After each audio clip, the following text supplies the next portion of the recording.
សូមបងប្អូនទាំងអស់គ្នាជាទីគោរពនិងជាទីមេត្រីខ្ញុំបាទសាបតិកាចង់ review homestay មួយដែលនៅតែ10នាទីទេចេញពី Top Street ហើយនៅចិត្តក្នុងក្រុមមែនទែនរួមទាំងទេសភាពបឹងឈូកមើលផ្ទុយផុតផ្ទុយភ្នែករួមទាំងតម្លៃល្អផងដែរតាមអាយុ$15ទេមានតែម៉ាស៊ីនត្រជាក់មានទាំងតង្ហាបាទកុំឲ្យខាតពេលយូរគឺនាំគ្នាចូលហ្មងបាទ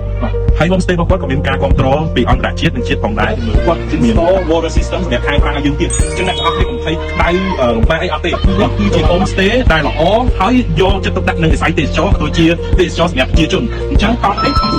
free សម្រាប់យើងទាំងអស់អញ្ចឹងយើងអាចយកកង់នេះឡើងក្នុងក្រោមទៅឆ្នោតទៅចុកឈ្នៀងឬក៏គាត់ស្ទឹងឬក៏ទីមិនទៅ homestay បានអស់ for free នៅពេលអ្នកនរគ្នាចូលមក homestay របស់គាត់ឈ្មោះកាប់កណ្ដូលហ្នឹងក៏មាន welcoming ឲ្យអ្នកនរគ្នា welcoming ជួយអ្នកនរគ្នាគឺមានពេលខ្លះកាហ្វេពេលខ្លះទឹកសុទ្ធពេលខ្លះប៊ីយ៉ាពេលខ្លះទឹកក្រូចទៅតាមចំណង់ចំណូលចិត្តអ្នកនរគ្នាយើងមកចេះទឹកកាហ្វេទេតែចង់ធ្វើនៅកាហ្វេគាត់មកល្អ let's go យើងសូមបងសាវបាទអ្នកនរគ្នាដឹងបើសិនជាអ្នកនរគ្នាបុកមកកន្លែងផ្ទាល់ឲ្យបុកមកតម្លៃពិសេសហើយតម្លៃក្រុមទីផ្សារតម្លៃទៅ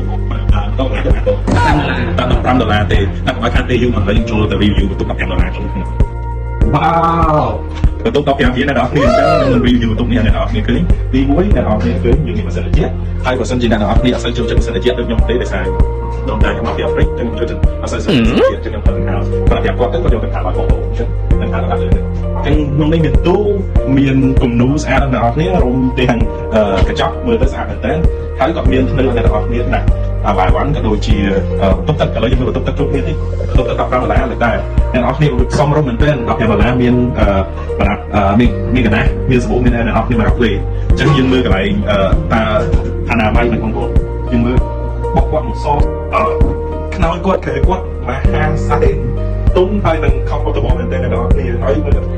មហាសាយ clean